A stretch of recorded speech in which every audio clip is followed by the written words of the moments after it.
TFM. This is J.G. Hertzler, General Martok on Deep Space Nine, and you're listening to Trek FM.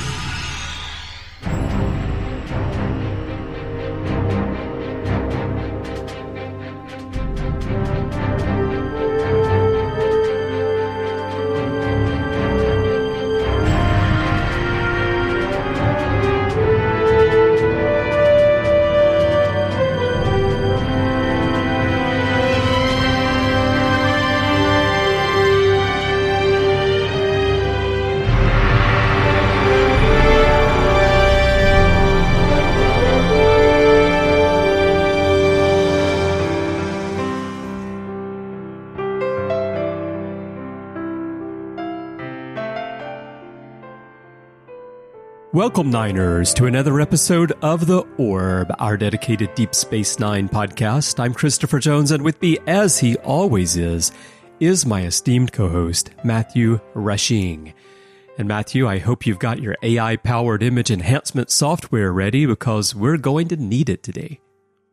Oh, Chris, I mean, what we can do with photographs these days is so much better than what they could do on Deep Space Nine, I feel like. Generative AI can create anything I want. And so I think that's really the biggest question of this episode.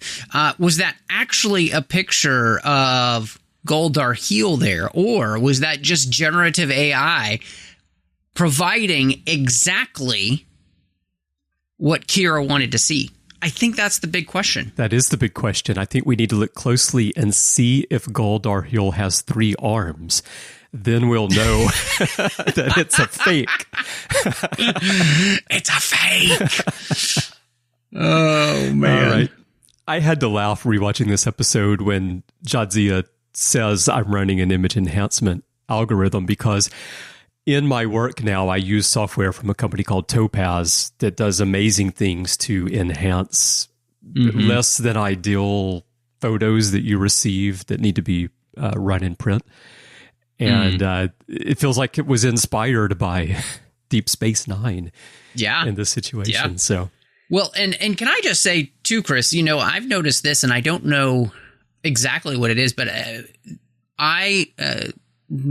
I guess a few months ago, my wife and I, we purchased a new television. It's an OLED, and very high quality OLED. And I've noticed that the picture quality on the streaming here of Deep Space Nine from Paramount Plus in the US looks very good. On the shots where you're inside the station with the characters. Okay. It's the space shots, especially with the station themselves, that do not look as high resolution as you'd want. But I don't know, if it's just the ability of the technology for television to be able to upgrade people and those images well, as opposed to something that, Deep Space Nine is not a normal thing to see on television in that sense. So, but yeah, gosh, it just reminds me every time, and I'm going to remind Paramount again. Yeah.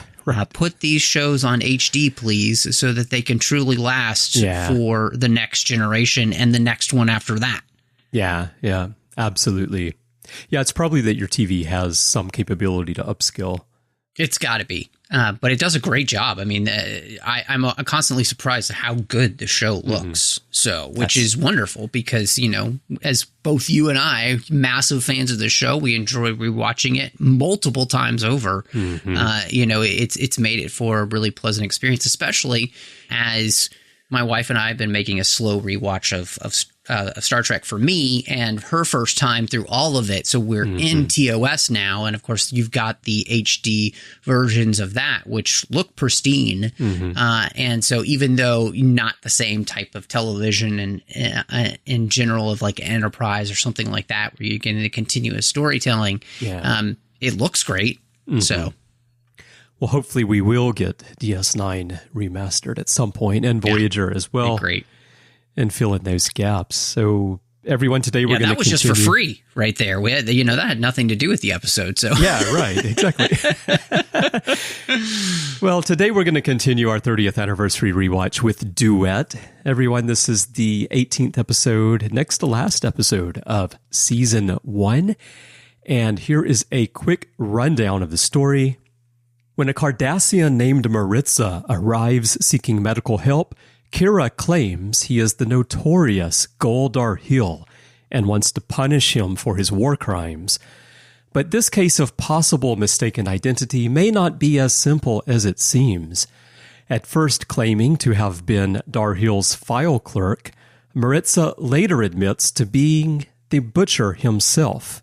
Apparently, he paid his surgeon well to break the spell of aging, leaving Kira to ask, "Is that your chin, or was that war you were raging?" A mystery unfolds aboard the station as psychic spies from Gallitep try to steal your mind's elation. It's Kalla-Nohracation. So, Matthew, are you ready for a little red hot chili pepper take on Deep Space Nine there? Well done, Chris. Well done. No, I mean, rewatching this episode was really interesting. And part of that, I think, and we were talking on the other side of the orb, was just the idea that it holds up 100%. And spoiler alert, this is legitimately, I think, one of the best episodes of Star Trek of any of the series. Yep. But I think this whole season, one of the things that we've been talking about in season 1 is the way in which this show has, one, been differentiating itself from TNG. But 2, has, even within the first season, in that differentiation, has also been building itself, right? In some ways, we are building the world and the universe of Star Trek in a way that we have never seen it, because we are consistently in one place, and therefore it allows us to really play in that universe and to challenge the ideals of the Federation and the things that happen outside the Federation. That the universe is not just our myopic view of it. Mm-hmm. And so I think one of the beauties of this episode is that it takes all of the world building that this season has been doing, and it hits the accelerator on that to truly give us, I think, a fuller understanding of exactly what the occupation was for the Bajorans. And I think what it helps do is that the way that it describes this as well, I think it helps make the connections with something that we, as human beings on planet Earth after the Second World War, became very familiar with, which was the genocide of the Jews attempted by the Nazis and the Holocaust. And it puts into those terms what the Bajorans went through.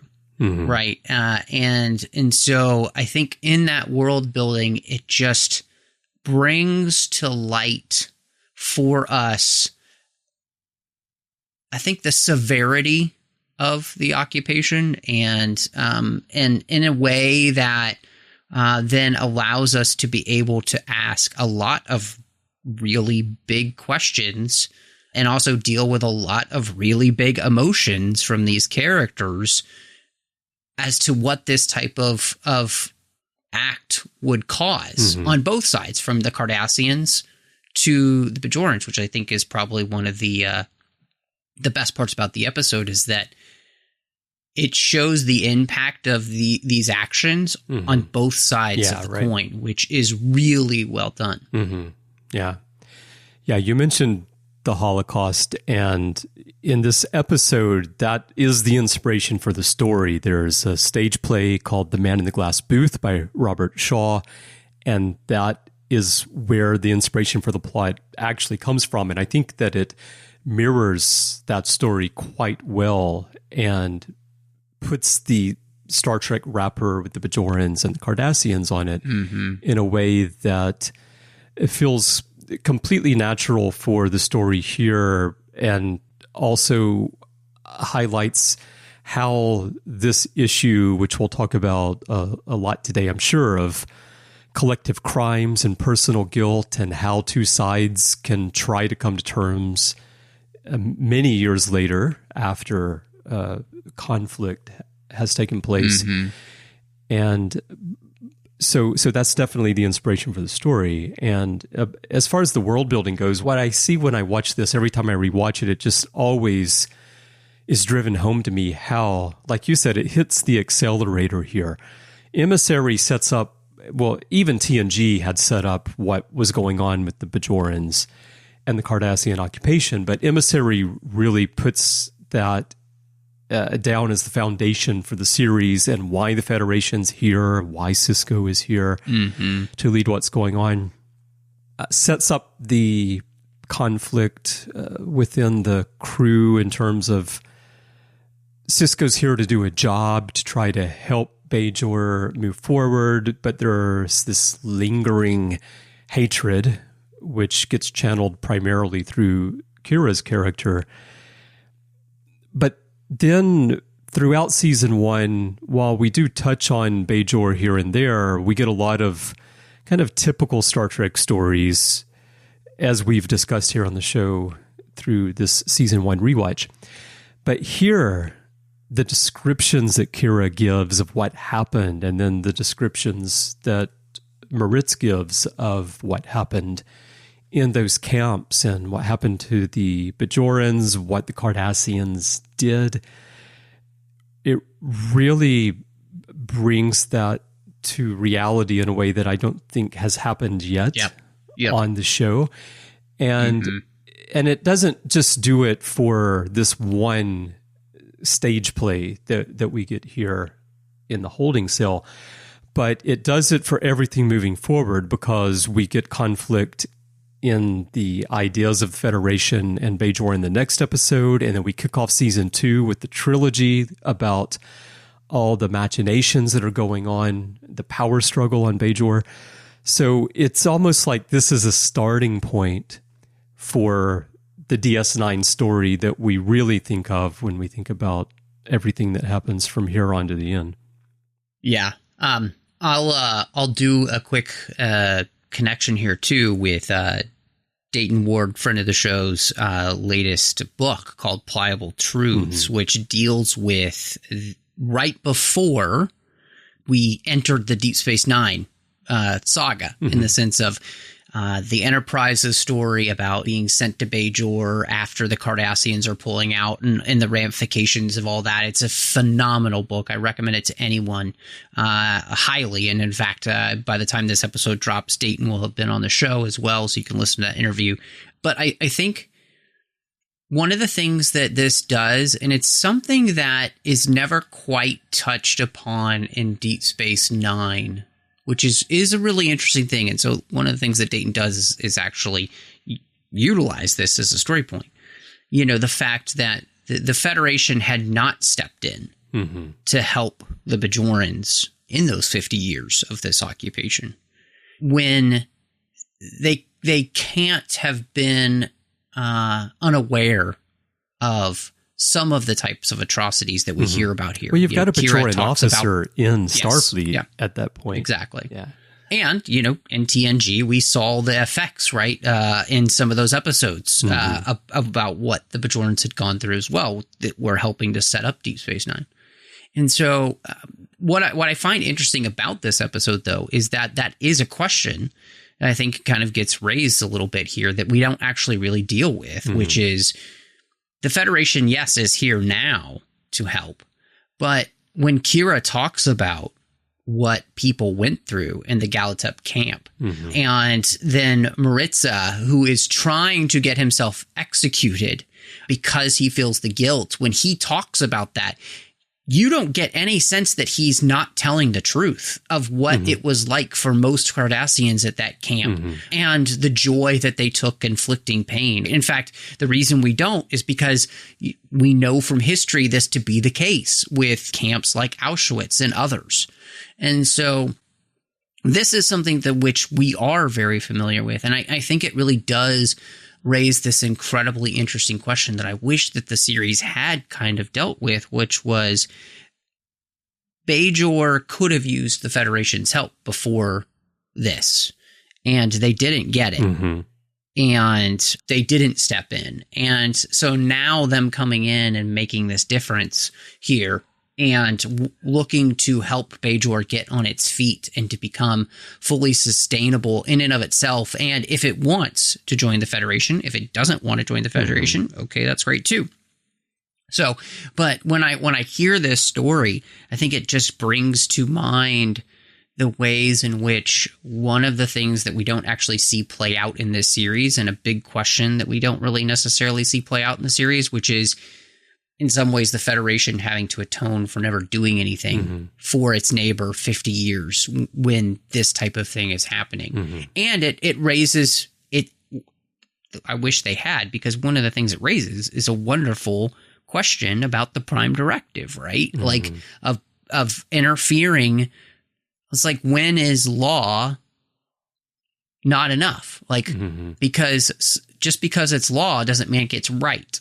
Make it right. And I think that's a question that we kind of get here, especially when we come face to face with what the Bajorans had gone through. And I really, that's one of the things, and I really appreciate Dayton's book for discussing this, but it really colored my viewing of this episode, thinking about that, because the things that Kira says happened are just so awful to hear. You know, it's almost like we don't want to hear them because it's so terrible. And so, yeah, it's just an incredibly interesting, and I think it's the thing that we love most about Deep Space Nine. It's the complexity, right? We're dealing with the actual realities of our world as it is through this show, the way Star Trek was always meant to deal with that. And I think that's why we both feel this to be the show that does that the best, because it doesn't always have easy answers, right? And that's kind of what life is like. There are no easy answers, unfortunately. Yeah. Yeah, and I think those complexities really kick off with this episode. Not that there aren't some prior to this, but here is where it really starts to be that series that's filled with shades of gray. Because, well, and I'll just say too, I think that Emissary starts that way. Yeah. And then it's almost like they were afraid to do that. Yeah, but the last two episodes of the season. Right? Yes. And we see little shades of it in the first season. Yeah. But I feel like these last two episodes, and then of course the beginning of season 2, it's like they realize, oh no, we're just going to go whole hog with this thing. We're not going to hold back anymore on the important stories that we can actually tell through this show. Yeah. And so I love that in some ways, like you're saying, it's this episode that kind of almost creates that dam being broken and the freedom to tell more of these type of stories. Well, it's interesting that this episode was conceived in large part to save money. They needed a bottle show. Emissary, of course, cost a lot of money. The storyteller was a budget buster, apparently. And there are other things they do. And of course, just the effects that we see through season 1 at that point in television history were far more expensive and more difficult to produce than what would be the case today. And so they needed to save some money, and they do this episode. And I think the reaction to it probably helped break that down, as you say, because the next episode I also think is really phenomenal in the questions that it raises and how it presents those, where it gives validity to both sides, which is something that wasn't necessarily the case in Star Trek up to this point. That story, of course, had to already be in motion and being written as well. But then we have a bit of time before we get into season 2. So I think that the reaction to Duet and then to In the Hands of the Prophets as well probably did make them feel like, okay, we can just dive into this now instead of dipping our toes into it, because we're getting a good reaction to it. Yeah, I agree. Well, and two, I think one of the things that helps the show, right, is that TNG is still on the air. Yeah. And so they are trying to find the ways to make the show feel different. And in that limitation. We could call it a limitation, right? But really what it is a guidepost for them of think, okay, we have to find a way to be different so that people have a reason to watch this show. And I think that's exactly what happens. And I think one of the ways in which we see that, Chris, in this episode is, Kira's journey, right? It's an incredible journey for the character. And it's been, happening this whole first season, right? We think about where she started and where she ends in this episode. I mean, I would posit to anyone that there's more character development for Kira in this first season than there is for pretty much any single character in all of TNG. Yeah, for sure. I think that's incredible because when she says to the Bajoran who murdered Marritza, he was innocent, and he says he was a Cardassian, and her face is just like she's face to face in some ways with who she used to be, and she's forever changed now, and it's just outstanding. Yeah, I think that of course, when she turns off the force field and she says, "I'm letting you go," that was a monumental moment and a huge shift for her character. It was a revelation for her.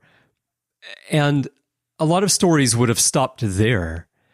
But for it to not end there for her, for him to then be murdered by a Bajoran, walking down the promenade, the last moment before he's going to be off away from the station, was just, it was a knife in the back of all of the beliefs that she had been clinging to for these years since the occupation. And as you just mentioned, she asks Kainan, this Bajoran, why did you do that? He wasn't Darhe'el. He's a Cardassian. That's reason enough, is the response. And then she says, no, it's not. And that's the final line of the episode. And just those two final lines, the exchange, I thought was such a powerful way to end the story. Yes. It's just, it's a phenomenal story. No, I mean, I could not agree with you more. And again, like you said, when you think about that, legitimately, it's two lines of dialogue. And it's so incredibly powerful the way this story has built up to two lines of dialogue that completely juxtapose who Kira used to be and who she is now. I mean, I just think that what it does is it allows you to go through this with the character, but it also makes you ask those same type of questions. Who might I feel this way about? Who might I myself discount because they are insert whatever you want here, right? Whatever label you want. That just because they are this, I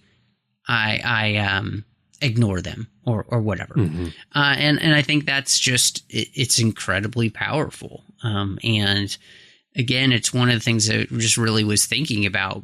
And one of the things you had mentioned before we even started recording was, the beauty of this episode is the way in which it is still so relevant for today. And I find that to be just incredibly interesting to me, that this still is an episode that has so much to say. It's not just referencing things that have happened in the past, but we're talking about things that, we could ask these questions about now. Yeah. I mean, there are conflicts going on right now that years down the road, the people involved are going to be asking the same questions of themselves as we see here. It's just a constant through human existence. I think it probably always will be as long as we're around. And that's very unfortunate. Of course, it also, we have the same situation as you were talking about in the lead up to the series itself and what Dayton covers in his book of why did the Federation not assist? Why did they not get involved? And we see that in the world today as well, with countries deciding whether to get involved in helping others or not. So it is a universal theme. You mentioned the title of Dayton's new book, which you've been talking about, is Pliable Truths. And the exchange between Dax and Kira, I think, fits well into this idea where Dax asks, are you worried that maybe he's right? And Kira says, all I want is to see him punished. Of course, Dax asks, even if he's just a file clerk. And Kira says, that's just it. I don't want him to be a file clerk. I want him to be something worse. So it's a case where, Kira, she's looking for the situation to fit to fit the facts that she wants, right? Even if they're not the facts, right? And that's, I think, of course, that is the core to the story, because it's also what we're seeing on this Marritza side, right? Right. Marritza's created this whole story for himself where he's tried to pretend that he was Gul Darhe'el because he feels like there has to be some atonement for what happened, and it's his way. Punishing Marritza or Gul Darhe'el for Kira is a way of coming to terms with her experiences during the occupation. And on the flip side, Marritza pretending to be Gul Darhe'el to try to get himself executed is his way of coming to terms with it and atonement for himself. So that juxtaposition here, it just really shows how the real world is and how people feel guilt, feel the need for vengeance on each side, but also are willfully blind to information because they want to see a situation that would give them the facts to support their view, their position. Yeah, I mean, I think what's so interesting about this is in the question of whether or not you are looking for vengeance or you are truly looking for justice is the question, right? And what the beauty of this episode is that Kira is able to admit what I really want is vengeance. That's what my heart kind of wants, right? And yet she has enough self-control to be able to rein that in. And I think that the beauty of that is that she comes to a place where she allows the truth of the matter, the facts of the matter, to dictate whether or not this person truly deserves punishment, right? And I think that's the thing that I love so much about this episode is that it clearly shows this isn't about our feelings. This is about the truth, and the truth is very important, and therefore it can't be a truth where what's true for you is true for you and what's true for me is true for me. Because if that's the case, you end up being the person who murders the Cardassian that doesn't deserve to be murdered because he's just a Cardassian and that's the way you feel, right?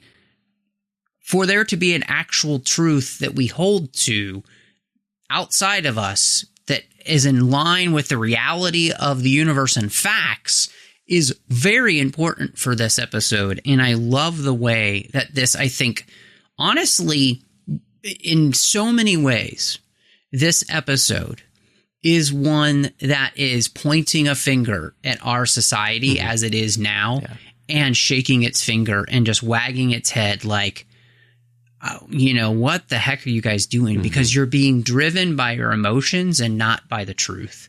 And that's the beauty of the turn here for Kira, right? Is that she understands this. It allows for her to be able to control those just like animal urges and rein them in. And it allows her to come to a place where she shows mercy and grace to somebody that she would never in her wildest imagination ever thought of herself being able to do. And so, I mean,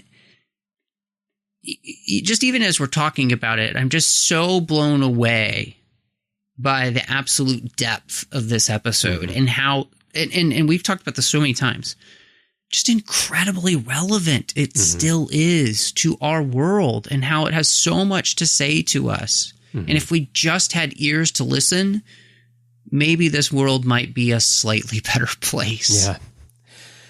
I'm not sure how soon those ears to listen are going to come around, but probably not, but one can hope and pray. Yeah. The other great thing about the story is that her reaching that point of showing mercy, it happens. She turns off the force field right after Marritza finally breaks down from the memories of what happened. When he's describing, as Gul Darhe'el, he's describing how Marritza would cower, but in recounting what are actually his own memories, he breaks down. But it isn't just that emotional moment that moves Kira to show mercy. It's this whole drawn-out process of investigation and uncovering facts and examining information and trying to find the truth and actually considering what is being uncovered that positions her to be able to show mercy in that moment. And I think that's a really important thing that also society could learn to do. Well, and what's beautiful about the episode is that the other thing that this does, right, it juxtaposes Marritza with Duet. Yeah. Marritza, who couldn't have done anything, right? He was legitimately a file clerk. He's basically being forced to do this job. Yeah. He really doesn't have a way to do anything different, right?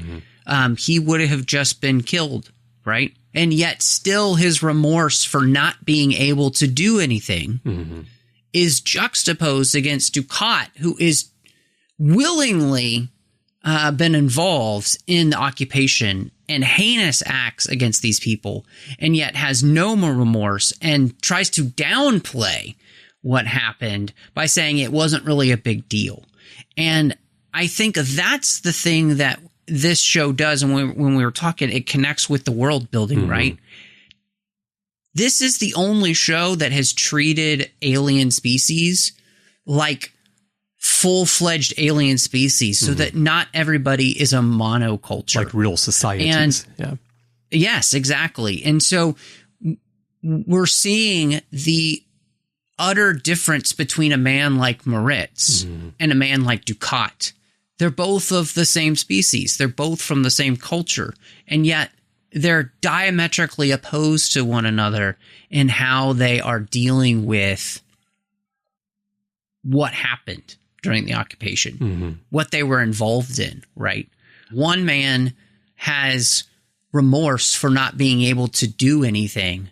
Another man has zero remorse for all the things he willingly did. And so I mean, I don't know, man. It's just such an incredible episode that allows us to dive into the depths of these characters, and it allows us to dive into the absolute depths of some of the deepest questions we have as human beings. Yeah. Well, that contrast brings me to one point I did want to get your opinion on.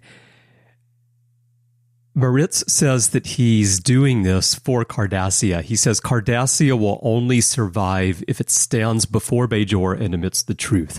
My trial will force Cardassia to admit its guilt, and we're guilty, all of us. My death is necessary.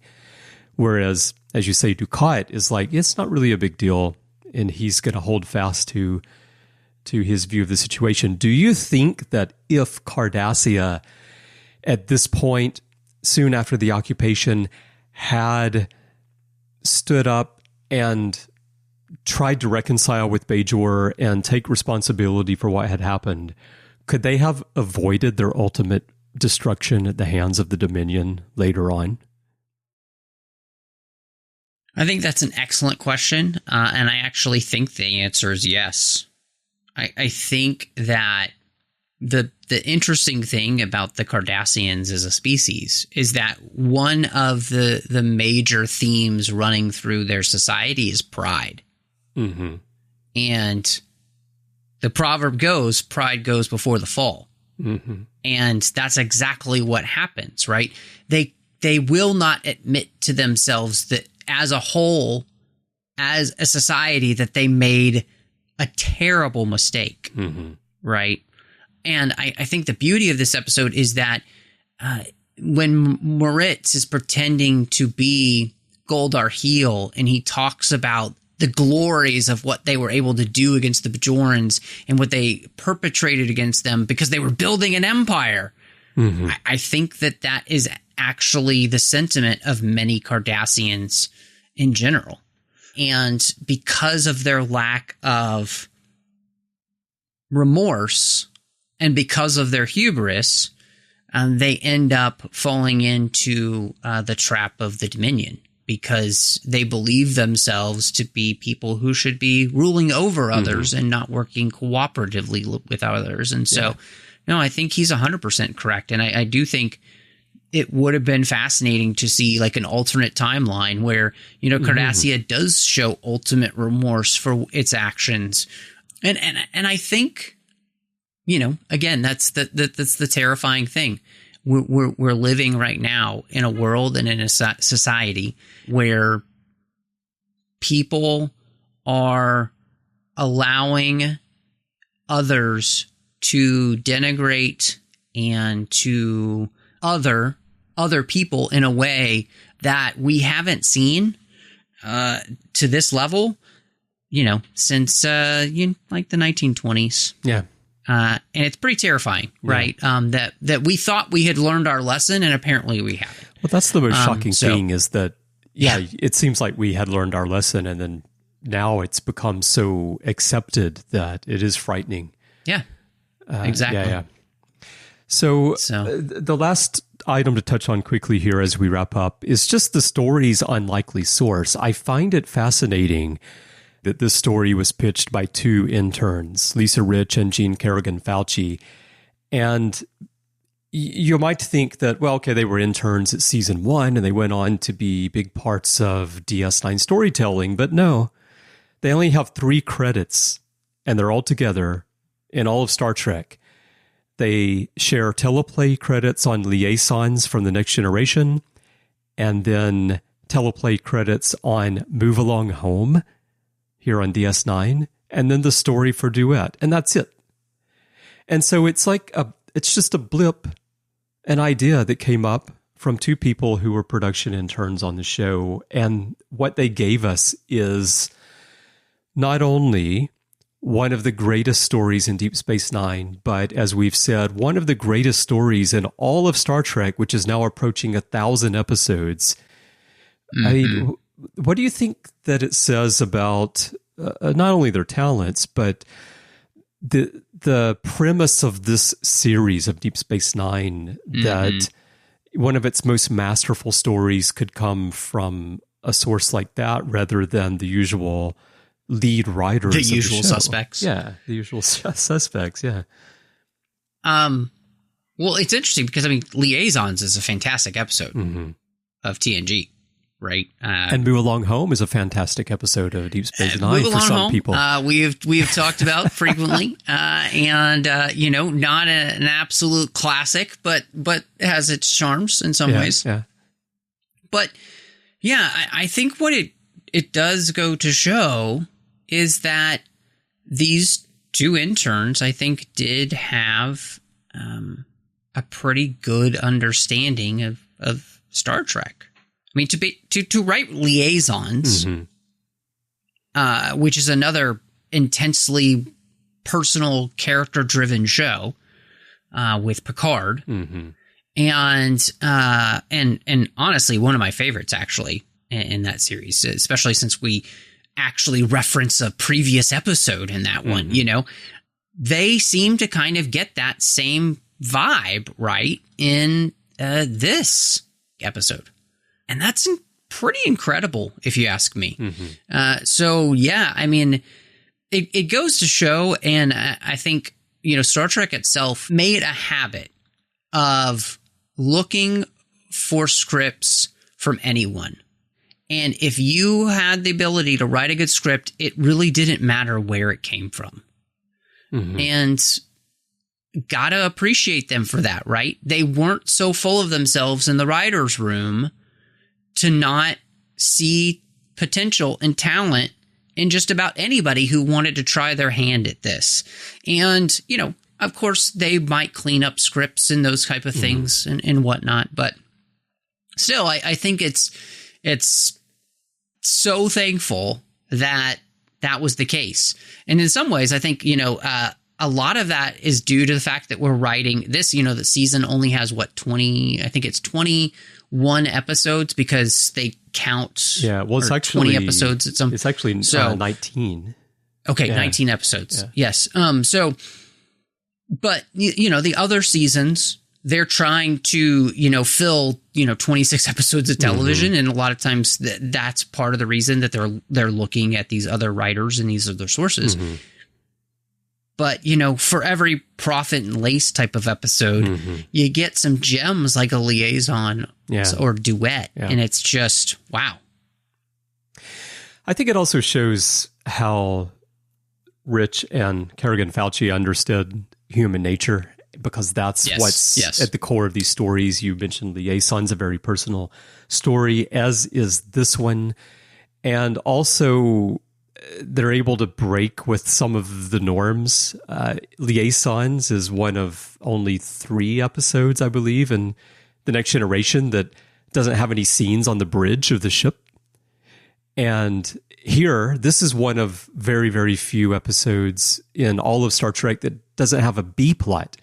It's just this one plot from start to finish, which is also quite unusual. So, you know, they're telling stories that in some ways break with the norms a little bit, but I think that it fits really well here on DS9 because of the foundation of the series being so much about the characters and how the world around them affects them instead of how they affect the world around them, which is what happened with the Enterprise D flying around from planet to planet so much. Yeah. But anyway, it's a very interesting, unlikely source for one of the greatest stories in the franchise. Yeah. All right. Well, any final thoughts, and what's your rating for this one? Well, Chris, I think it come as no surprise that this is a clear 5 for me out of 5. A 10 for 10, a 20 for 20, 100 out of 100. This is just an incredible episode that I enjoy rewatching every single time, you know, and I love what it does for the character of Kira. I love what it does for the storytelling of Deep Space Nine in general. And it's wonderful. So, I couldn't give it higher marks. What about you? Yeah, I've already shared how much I love the episode throughout, but I'm actually going to have to give this one a 1. And that's one incredible debate. I wasn't going to give it 100 files that need to be filed away by a file clerk, but I thought that was a little bit of a clunky rating. So we'll go with the incredible debate. Everyone, we would love to hear your thoughts on Duet as well. There are many ways for you to share those with us. Perhaps the best way is to go to Facebook and join the Babel Conference. That is our listeners group. If you're joining for the first time, please do answer the questions and agree to the rules of the forum so that I can let you in. It's a closed group. It's there to extend the conversations beyond the podcast. So we want to have it there just for listeners. And once you're there, you'll see a post for this episode on the timeline, and you can share your thoughts with Matthew and me and fellow listeners right there. Of course, you can also send us email. Go to our website, trek.fm/contact. Use the form you find there. Choose to send to a show and choose the orb, and that will come right over to Matthew and me by email. And you can find us everywhere in social media. Our username is TrekFM. And if your podcast app of choice allows you to leave a rating and a review, we'd love to get that from you as well. Now, Matthew, when you're not reviewing off-station requests for information regarding Major Kira, where can people find you? Well, Chris, you can find me all over social media under the name Matt Rushing02. Of course, outside the Orb and the Star Trek Talk, you can find me over on the 602 Club, talking about all of the franchises we love outside of Star Trek. You can find me doing Warp 5, The Artificial Tango, and Saddle Up with you, as well as we talk about a lot of other Star Trek stuff. And, of course, you'll find me every once in a while on Literary Treks, talk about the books and the comics of Star Trek. Over on the Nerd Party Network, 2 shows. One's called Owl Posts, all about every single chapter of the Harry Potter series. And then on Aggressive Negotiations with John Mills, as we are talking Star Wars each and every week. But Chris, where can people find you? Well, by the way, Matthew, that reminds me, you mentioned Literary Treks. At the beginning of the show, you mentioned that by the time this drops, Dayton would have been on the show so people can hear the discussion of Pliable Truths with him. The show being referred to there is Literary Treks, not the Orb. So if you want to hear Dayton's interview, be sure to tune in to Oh, did I say Literary that earlier? Treks. You just said the show. You didn't say the name of it. Yes, absolutely. Thank you. Yeah. And as far as I go, you can find me elsewhere on the network, as you mentioned, doing all of those podcasts with you. You can also find me in many episodes across many shows in the back catalog. And if you'd like to chat about Star Trek in social media, I'd love to hear from you. My username everywhere is C. Bryan Jones, the letter C and Bryan with a Y. And if you'd like to help us keep this rewatch and all those other shows that we're doing going, we could definitely use your help. To find out how to support the network, how to get involved, please visit patreon.com/trekfm. That's patreon.com/trekfm. We would not be here without the support of all of you listening. So thank you to everyone who's helping us already. Well, Matthew, next time, we're going to close out Season 1 with a little debate between Keiko O'Brien and an exciting new character to the show. So I'm looking forward to that. Well, Chris, I can't wait for that. And we will see you next time as we gaze into the Orb.